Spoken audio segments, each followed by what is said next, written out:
E entidades defensoras da liberdade de informação vão realizar amanhã uma série de mobilizações pedindo a liberdade do fundador do Wikileaks, Julian Assange, em várias cidades do mundo. No Brasil, os atos serão realizados em frente aos consulados e à embaixada do Reino Unido e dos Estados Unidos e nas ruas das capitais de Pernambuco, Rio, São Paulo, Bahia, Rio Grande do Sul e Distrito Federal. Sobre isso, nós vamos conversar agora com o advogado e membro da Associação Brasileira de Juristas pela Democracia, Martônio Montalverne. Bom dia, Martônio, tudo bem? Bom dia a todos os nossos telespectadores. Obrigado pelo convite para estar aqui hoje. Martônio, o Assange foi preso em 2019. Ele estava asilado na Embaixada do Equador em Londres e acabou detido depois que o asilo político foi revogado. Atualmente ele está preso em uma penitenciária de segurança máxima na capital britânica e sob o risco de ser deportado para os Estados Unidos. Por que é importante protestar e defender a libertação de Julian Assange? Olha, antes de mais nada, eu creio que seria interessante que nós entendêssemos de que no julgamento de Julian Assange está em jogo um critério de direito penal internacional, portanto, que é, na verdade, de direito humano, e isso se traduz na aplicação da chamada extraterritorialidade da lei. O que acontece nesse caso? O Reino Unido, a Justiça do Reino Unido está julgando um pedido de extradição de um cidadão australiano para a aplicação de uma lei, de uma disposição normativa dos Estados Unidos da América. Portanto, é um precedente terrível para os direitos humanos, na medida em que permite essa extraterritorialidade da aplicação, e isso se configuraria no seguinte caso: um país, por exemplo, a Arábia Saudita, ela poderia requerer também a aplicação da legislação dela por um tribunal brasileiro sobre um cidadão de qualquer país. Isso abre um precedente inédito no âmbito dos direitos humanos, no âmbito do direito penal, que tem toda uma tradição de estrita legalidade. Esse é um dos principais detalhes desse caso, para o qual aqueles que defendem a democracia e direitos humanos devem atentar. O segundo aspecto mais importante que eu julgo estar presente nesse caso é a liberdade de imprensa e a liberdade de manifestação de pensamento. Todos os jornais, grandes jornais do mundo, inclusive aqui no Brasil, todos recorreram ao material a que Julian Assange teve acesso e foi divulgado mundo afora. Todos, repito, se utilizaram desse material.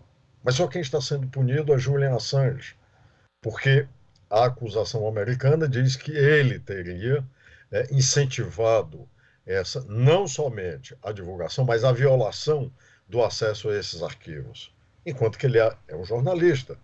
Ele recebeu esse material e resolveu divulgar, que é exatamente aquilo que é garantido na nossa Constituição, ou seja, o sigilo da fonte. Se houve um vazamento de documentos chamados estratégicos, que comprometeu a vida das pessoas nos Estados Unidos, como comandantes militares, soldados, etc., isso é uma responsabilidade do Estado americano, zelar pelo segredo a respeito desses documentos. Ele não pode imputar uma eventual falha de um Estado na guarda desses arquivos que são de seu interesse a terceiros e querer puni-los. Então, esse conjunto de fatos nos autoriza a dizer que nós estamos diante de um caso emblemático para o direito internacional, para o direito penal internacional e também para os direitos humanos. Essas são as razões, em resumo e localizadamente para o caso, que eu julgo muito importante essas manifestações em favor da liberação de Julian Assange. O Assange sofre essa perseguição já há 10 anos, né? E os crimes contra a humanidade que foram revelados graças à ação dele jamais foram julgados.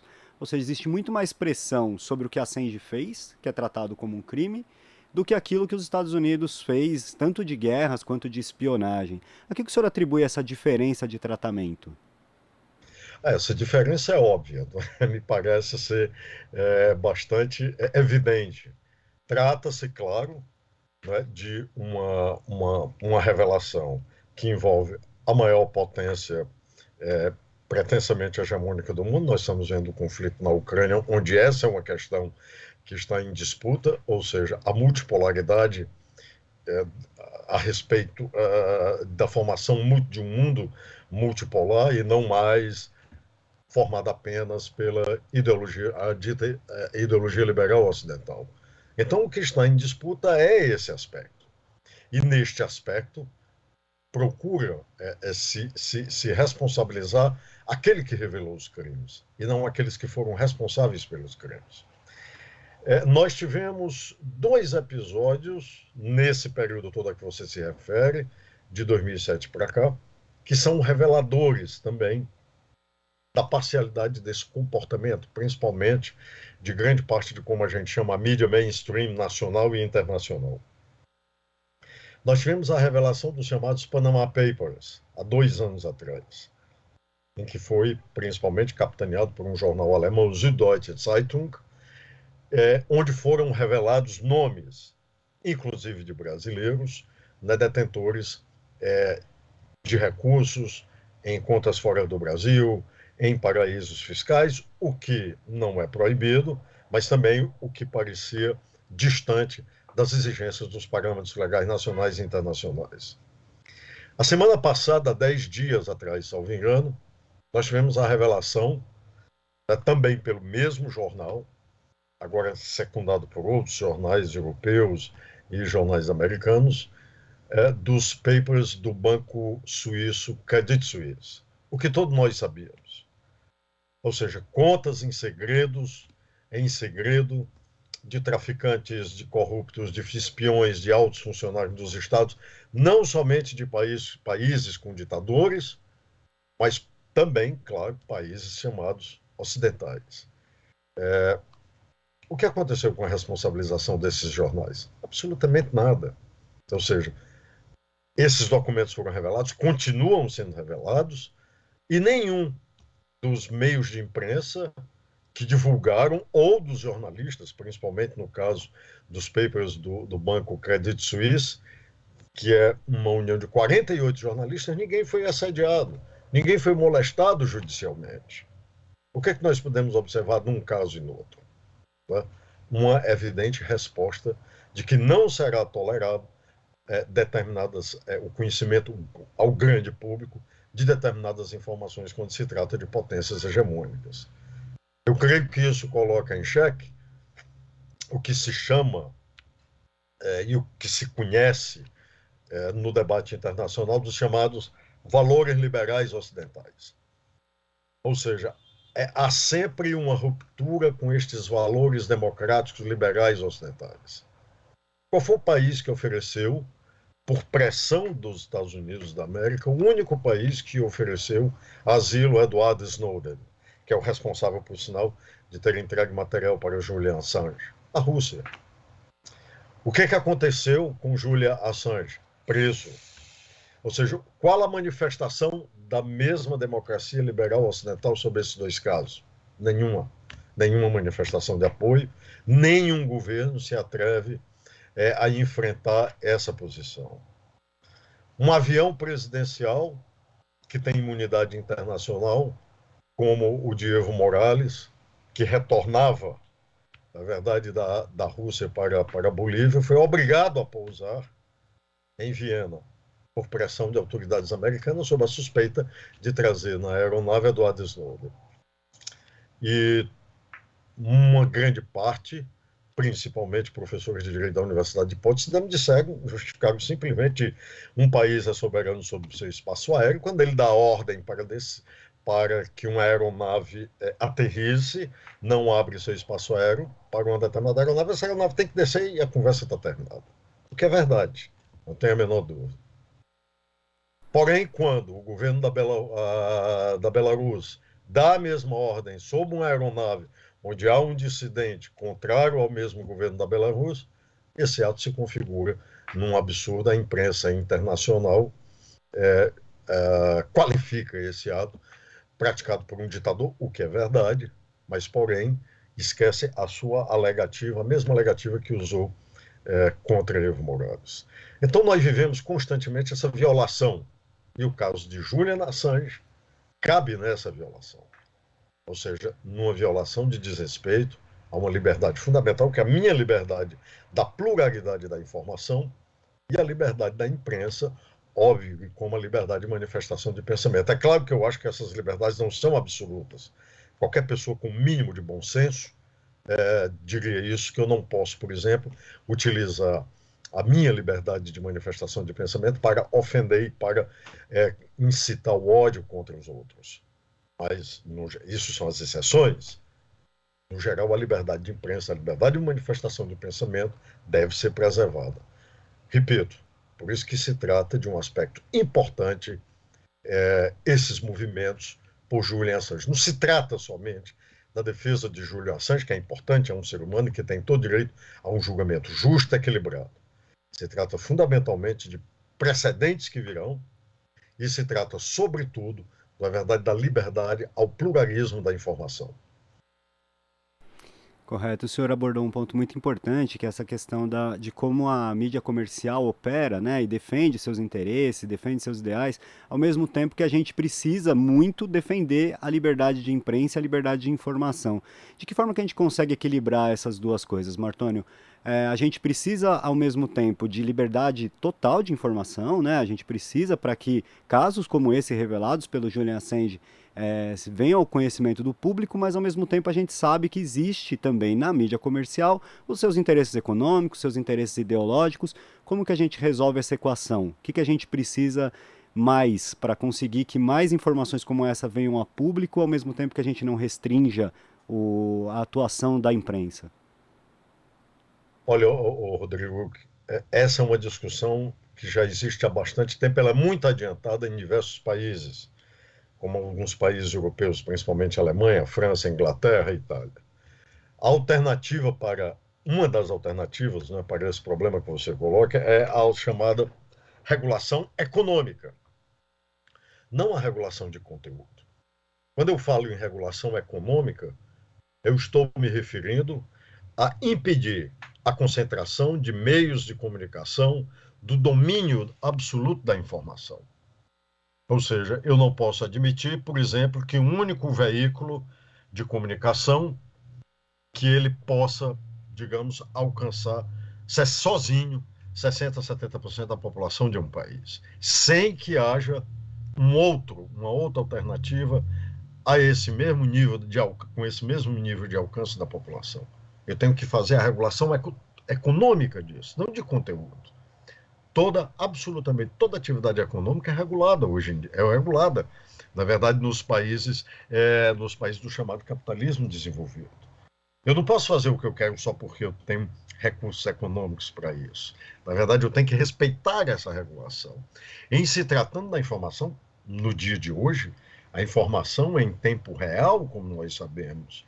Eu tenho que garantir aquilo que está, pelo menos na Constituição brasileira, e está em qualquer Constituição democrática, que é o chamado pluralismo de ideias e de debate. A Alemanha tem um aspecto interessante, né, de regulação, e a Alemanha é um Estado federal, onde ela faz, por exemplo, se um determinado grupo econômico já detém um veículo de comunicação, um jornal, uma rádio, uma estação de televisão, que é líder num determinado número de estados, esse mesmo veículo não pode ter, nesse mesmo espaço da sua liderança, também rádios, TV e jornal. Tem que haver uma diversidade disso. Isso aqui nós chamamos de regulação econômica, não é regulação de conteúdo. Eu não posso ter um único veículo de comunicação, ou seja, que imprime para a sociedade a mesma informação. Eu tenho que ter a pluralidade de informação sobre isso. E isso só é possível se eu tiver a regulação econômica, que eu não tenho no caso do Brasil, que é necessária. Eu creio que o ex-presidente Lula tem falado disso reiteradamente.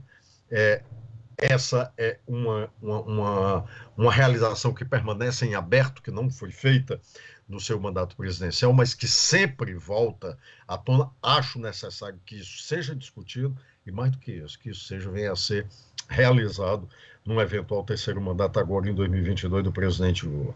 A necessidade da regulação econômica desse poderio da informação corresponde, ao contrário do que se diz, numa discussão honesta, a respeito desse assunto corresponde à democratização do meio de informação.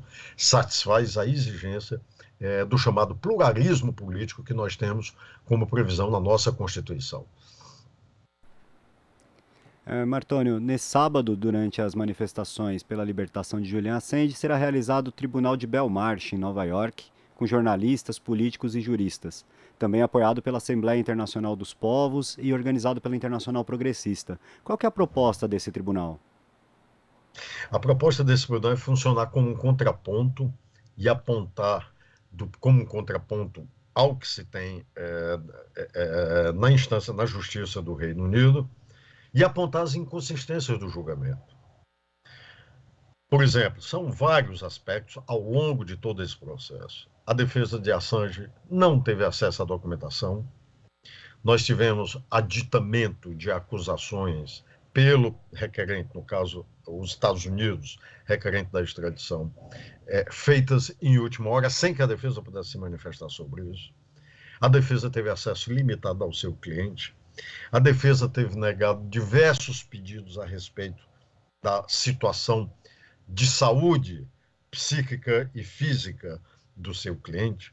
Ou seja, todos esses elementos da marcha processual, eles foram explicitados pela defesa, foram mostrados perante a justiça e foram reiteradas vezes chamada a atenção para aquilo que é muito importante, tanto em qualquer canto do mundo, principalmente aqui no Brasil, que nós conhecemos, o devido processo legal. Ou seja, para que alguém seja privado, mais grave ainda, dos seus bens e direitos, e a sua liberdade é o principal, minha liberdade individual, minha liberdade de locomoção, talvez seja o primeiro dos meus direitos fundamentais, eu tenho que ter um processo no devido que ocorra de acordo com as regras processuais. Eu não posso fazer o que eu quero, negando ampla defesa, negando, claro, determinados acessos de acusações, de conteúdo das acusações contra o acusado. Isso foi o que aconteceu.